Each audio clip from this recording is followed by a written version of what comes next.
Ya, kita bersyukur buat kebaikan Tuhan, bersaudara. Yang menjadi tema renungan kita hari ini adalah pengharapan di tengah badai. Teks ini saya ambil di dalam Kisah Para Rasul pasal 27 ayat 14 sampai ayat yang ke-44. Demi mempersingkat waktu, mungkin nanti saudara bisa membacanya di Alkitab masing-masing ataupun di handphone masing-masing. Nah, saudara diberkati oleh Tuhan. Saya melihat ada 3 masalah umum manusia. Secara umum ada 3 masalah di setiap orang ataupun setiap manusia. Nah, saudara bisa lihat di layar. Yang pertama, masalah kesehatan. Nah, umumnya masalah kesehatan ini dialami oleh mungkin orang tua yang sudah berumur 50 tahun ke atas, ataupun juga banyak yang anak muda ataupun anak-anak. Tapi salah satu masalah umum manusia itu kesehatan. Dia tidak bisa lagi makan makanan yang yang lain. Dia harus menjaga pola makan dan lain sebagainya. Yang kedua, masalah umum manusia adalah keuangan. Ini mungkin dihadapi oleh keluarga muda ataupun keluarga yang baru merintis. Masalah keuangan harus mencukupi kebutuhan keluarga, belum lagi cicilan, belum lagi pinjaman dan lain sebagainya. Dan masalah ketiga umumnya manusia adalah masalah hubungan. Dalam hubungan ini saya bagi menjadi 2. Yang pertama, hubungan antara manusia dengan Tuhan, dan yang kedua, hubungan antara manusia dengan sesamanya. Mungkin ada di antara saudara yang memiliki hubungan yang sedang bermasalah dengan Tuhan. Artinya secara kerohanian, secara spiritualitas saudara sedang dalam masalah. Ada juga mungkin hari ini sedang bermasalah dengan hubungan antar sesama. Mungkin hubungan antara suami dan istri sedang bermasalah, hubungan antara orang tua dan anak, ataupun hubungan antara keluarga dengan keluarga yang lain. Jadi saudaraku yang berkati oleh Tuhan, 3 masalah umum ini yang dihadapi oleh manusia: kesehatan, keuangan atau ekonomi, dan juga hubungan. Saya tidak tahu masalah apa yang saudara hadapi hari ini, tapi kemungkinan besar ada sangkut pautnya dengan 3 masalah umum manusia. Nah, kita melihat dalam teks kita tadi, Kisah Rasul pasal 27 ayat 14 sampai ayat yang ke-44. Di sini Paulus sedang berlayar ke Roma. Ada seorang perwira namanya Perwira Julius dari pasukan Kaisar. Saya bacakan dalam Kisah Rasul pasal 27 ayat 3 kepada saudara. Pada keesokan harinya kami singgah di Sidon. Julius memperlakukan Paulus dengan ramah dan memperbolehkannya mengunjungi sahabat-sahabat supaya mereka melengkapkan keperluannya. Jadi ada seorang kaisar namanya Kaisar Julius memperlakukan Paulus dengan baik. Nah, saudaraku, kita melihat masalah badai yang sedang dialami oleh Paulus dan juga teman-teman yang satu perahu ataupun satu kapal dengan dia. Nah, saya mencoba untuk mengurutkan kronologis apa yang sedang mereka alami. Yang pertama, dalam pasal yang ke-27 ayat 14 ada namanya angin badai. Setelah itu Bapak Ibu, kapal yang mereka terombang-ambing ataupun kapal yang mereka naiki terombang-ambing. Dan selanjutnya kapalnya hanyut sampai ke pantai. Lebih lanjut lagi Bapak Ibu, kapal yang sedang ditumpangi itu hebat diombang-ambingkan oleh angin badai. Lebih lanjut lagi, mereka harus membuang muatan kapal ke laut supaya beban di atas kapal itu tidak terlalu berat. Terus lagi masalahnya Bapak Ibu, siang hari matahari tidak kelihatan karena angin badai yang dahsyat. Saya kasih tulisan warna merah, matahari tidak kelihatan. Ini suatu peristiwa yang sangat mencekam, yang sangat mengkhawatirkan. Saudara bisa bayangkan ketika siang hari mungkin jam 8 sampai mungkin jam 12 ya, jam 12 sampai sore matahari tidak kelihatan karena angin badai yang begitu dahsyat. Satu peristiwa yang begitu luar biasa, saudaraku. Dan malam hari bintang-bintang tidak kelihatan karena angin badai. Siang hari matahari tidak kelihatan, malam hari bintang-bintang tidak kelihatan. Saudara bisa melihat bahwa masalah mereka dari pertama angin badai yang kecil tadi, semakin lama semakin banyak masalahnya. Semakin lama semakin berat yang mereka alami. Nah, puncak masalahnya saudaraku, dalam Kisah Rasul pasal 27 ayat 20c saya bacakan, akhirnya putuslah segala harapan kami untuk menyelamatkan diri akibat badai angin yang begitu hebat, sehingga penulis Kisah Rasul yaitu Lukas mengatakan putuslah segala harapan kami untuk dapat menyelamatkan diri. Artinya tidak ada harapan lagi untuk bisa hidup. Kemungkinan kami akan mati di laut yang sedang bergelora ini. Nah, masalahnya semakin lama semakin besar. Masalahnya semakin lama semakin dahsyat. Masalahnya semakin lama semakin mendekati kematian. Karena ayat 20c tadi mengatakan tidak lagi harapan. Lukas mencatat putuslah segala harapan kami. Nah, saudara di Tuhan, masalah semakin lama semakin berat. Saudara bisa melihat gambar dari saudara, masalah ringan pertama, masalahnya angin badai, masalah sedang, dan akhirnya masalah berat yang mereka hadapi. Siang hari tidak kelihatan matahari karena angin yang begitu kencang, dan malam hari tidak kelihatan bintang. Suatu kondisi yang begitu mengemaskan, yang mencekam pada waktu itu. Itulah yang dialami oleh Rasul Paulus dan juga teman-teman yang ada di dalam kapal tersebut. Nah, Bapak Saudara, kita melihat bahwa di dalam Alkitab juga banyak tokoh-tokoh yang mengalami masalah ataupun hidup di dalam problem. Yang pertama adalah Abraham. Masalah apa yang dihadapi Abraham? Masalahnya adalah takut kehilangan nyawa, sehingga mengatakan Sarah itu adalah adiknya. Dia mengatakan, katakanlah engkau nanti adikku, supaya aku tidak dibunuh. Ini ketakutan yang dialami oleh Abraham. Yakub, masalah dihadapinya apa? Dia merasa dicurangi oleh Laban. Yakub berharap supaya Laban memberikan Rahel menjadi istrinya, sementara Laban memberikan Lea menjadi istrinya. Daud, masalah dihadapinya adalah perang antara ayah dan juga anak, yaitu Absalom. Bagaimana seorang ayah diperangi oleh anaknya, ini masalah. Samuel, anak-anaknya tidak hidup sama seperti dia.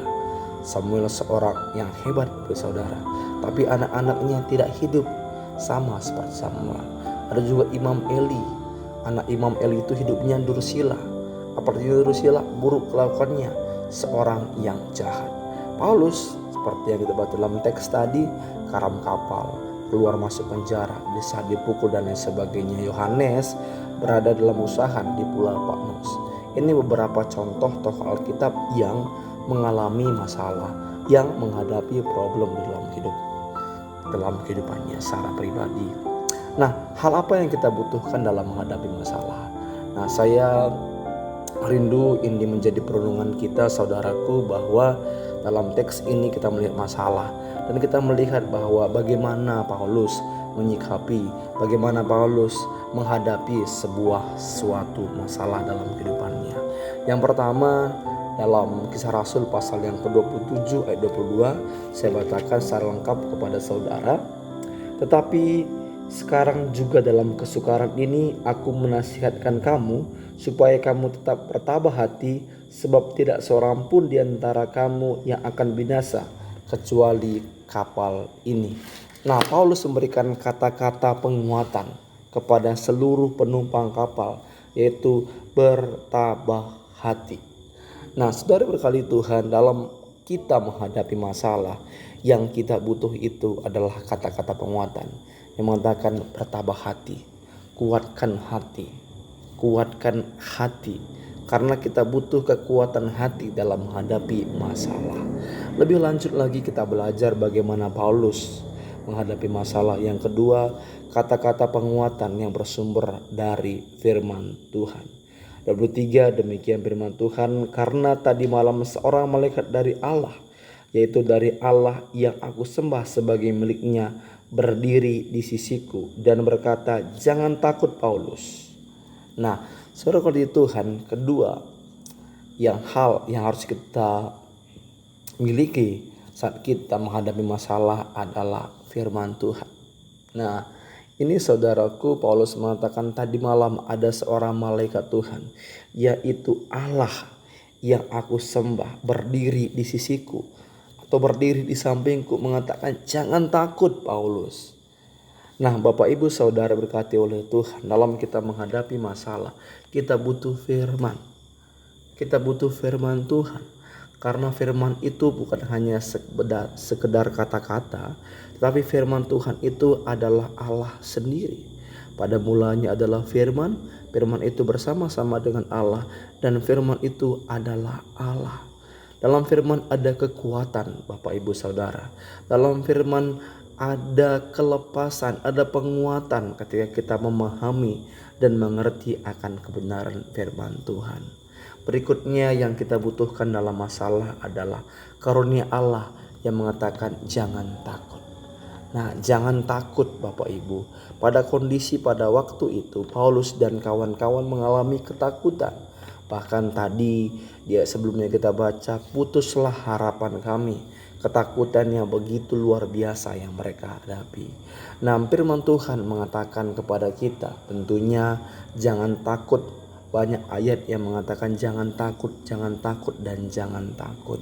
Nah, kata ini kita amini dalam kehidupan kita, karena kata ini sumbernya adalah dari Tuhan itu sendiri. Kalau saya mengatakan kepada saudara jangan takut ya Bu, nanti hutangmu saya bayar, saudara mungkin akan takut karena saya nggak ada jaminan untuk bayar hutang saudara. Tapi ini mengatakan adalah Allah, ini mengatakan adalah Tuhan yang mengatakan jangan takut. Lebih lanjut saudaraku, kita akan melihat hati yang tabah dan percaya kepada Allah. Dan ini kita perlu hati yang tabah dan kita percaya kepada Allah. Kita memberikan pengharapan, kita menaruh kepercayaan yang sungguh kepada Tuhan. Firman Tuhan mengatakan dalam Yeremia, diberkatilah orang mengandalkan Tuhan, yang menaruh harapnya, menaruh kepercayaannya kepada Allah. Nah, dan saudara, yang kita butuhkan juga dalam kehidupan, dalam mengansam adalah solusi. Ya, tentu kita bertabah hati. Ya, tentu kita dengar firman Tuhan. Ya, tentu kita tidak takut. Ya, tentu kita percaya Allah. Tapi Paulus di sini, Bapak Saudara, memberikan solusi buat masalah yang sedang mereka alami. Saya bacakan Kisah Rasul 27 ayat 26, demikian firman Tuhan. Namun kita harus mendamparkan kapal ini ke salah satu pulau. Nah, ini ide, ini solusi, ini suatu masukan yang disampaikan Paulus kepada seluruh orang, termasuk juru kemudi pada waktu itu. Paulus mengatakan kita sedang dalam terdesak. Sarannya adalah kita harus mendamparkan kapal ini ke salah satu pulau. Harus didamparkan, harus berusaha. Ada solusi yang diberikan oleh Paulus. Demikian juga kehidupan kita dalam menghadapi masalah. Kita perlu solusi. Kita perlu membuat beberapa alternatif solusi dalam kehidupan kita.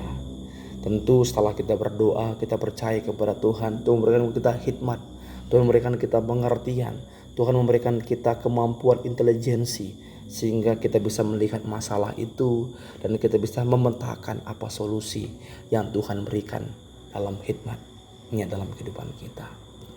Nah, pengharapan di tengah badai saudaraku. Dalam menghadapi dalam menghadapi masalah di tengah badai, kita harus tetap menjaga kesehatan. Wah, ini menarik ya saudara ya. Paulus mengatakan dalam ayat yang ke-34, saya bacakan buat saudara, bahwa karena itu aku menasihati kamu supaya kamu makan dahulu. Hal itu perlu untuk keselamatanmu. Tidak seorang pun di antara kamu akan kehilangan sehelai pun dari rambut kepalamu. Di tengah-tengah masalah, di tengah-tengah badai, di tengah-tengah problem, Paulus memberikan semangat kepada mereka, jaga kesehatan. Hal ini menarik Bapak Ibu, ketika kita mengalami masalah, baik itu ekonomi, baik itu kesehatan, baik itu hubungan, kita perlu kesehatan yang prima. Saudara tidak mungkin bisa menghadapi masalah kalau saudara mengalami kondisi fisik ataupun kondisi tubuh yang tidak ideal ataupun tidak baik. Tetap jaga kesehatan, tetap makan. Paulus mengatakan makanlah untuk jaga kesehatanmu, sebab sehelai pun rambutmu tidak ada yang terjatuh. Wow, luar biasa saudaraku, jaga kesehatan. Yang kedua, saudara, dalam badai ataupun masalah, Paulus tetap mengucap syukur kepada Allah. Dia mengucap syukur. Ayat 35, sesudah berkata demikian, ia mengambil roti, mengucap syukur kepada Allah di hadapan semua orang, memecah-mecahkannya lalu mulai makan. Ini sama seperti Tuhan Yesus ketika malam-malam terakhir, dia mengucap syukur dan memecah-mecah dan memberikannya kepada murid-muridnya pada waktu itu. Ucapan syukur dalam masalah ini perlu kita naikkan kepada Tuhan. Bersama kita mengucap syukur bersama keluarga kita akan masalah yang sedang kita hadapi. Kita percaya bahwa Tuhan yang kita sembah sanggup untuk melepaskan kita dari masalah yang ada. Yang berikutnya saudaraku, kekuatan hati diperoleh melalui makanan jasmani dan juga makanan rohani. Makanan jasmani tadi di ayat 34 sudah kita baca, dan makanan yang rohani 36 saya baca sama saudara, maka kuatlah hati semua orang itu, dan mereka pun makan juga. Mereka kuat, mereka memiliki kekuatan karena mereka sudah makan secara jasmani dan makan secara rohani. Nah, ini penting saudaraku, bahwa dalam kehidupan kita harus makan jasmani, tepat makan, dan juga makan rohani, itu apa? Firman Tuhan. Nah, demikian mereka semua selamat. Puji Tuhan, haleluya. Pada yang begitu luar biasa, kapal yang terkandas tadi, dan happy ending di ayat yang ke-44 saya bacakan, dan semua orang lain menyusul dengan mempergunakan papan atau pecahan-pecahan kapal. Demikianlah mereka semua selamat naik ke darat. Akhirnya puji Tuhan, mereka semua selamat. Berapa jumlah mereka? Jumlah mereka 276 orang. Haleluya. Semua selamat, tidak ada yang meninggal dunia ataupun tidak ada yang tenggelam. Nah, saudaraku, kesimpulan kita akan renungan ini yang pertama adalah selalu ada harapan di tengah badai ataupun masalah. Selalu ada harapan di tengah badai atau masalah jika kita berpengharapan kepada Tuhan. Dalam menghadapi masalah kita butuh kata-kata penguatan yang bersumber dari firman Tuhan. Nah, saudara berkati Tuhan, dalam masalah kita butuh penguatan. Kita butuh kata-kata motivasi dorongan yang tentu bersumber daripada firman Tuhan. Mungkin saudara dimotivasi oleh orang lain itu baik, tetapi jauh lebih baik kalau kita menghadapi masalah, dasar kita, penguatan kita adalah sumbernya adalah firman Tuhan. Karena di firman Tuhan Alkitab ini terlalu banyak janji, terlalu banyak pengharapan bagi orang-orang yang mengasihi Tuhan. Percayalah, di tengah-tengah masalah Tuhan ada bersama dengan kita untuk memberikan kekuatan. Kalau kita melihat tadi di dalam ayat yang ke-23 saya bacakan, karena tadi malam seorang malaikat dari Allah, yaitu dari Allah yang aku sembah sebagai miliknya, berdiri di sisiku. Tuhan bersiri di sisi kita. Puji Tuhan, Tuhan Yesus memberkati. Dan tahukah saudara bahwa ketika Yesus naik ke surga, dia mengatakan kepada murid-muridnya sebelumnya itu adalah, aku akan mengirimkan, minta kepada Bapa, beri padamu seorang penolong yang lain, ataupun Parakletos yang lainnya akan menghibur kita, yang akan menginsafkan kita, yang akan mengajari kehidupan kita. Tuhan Yesus memberkati kita semua. Shalom.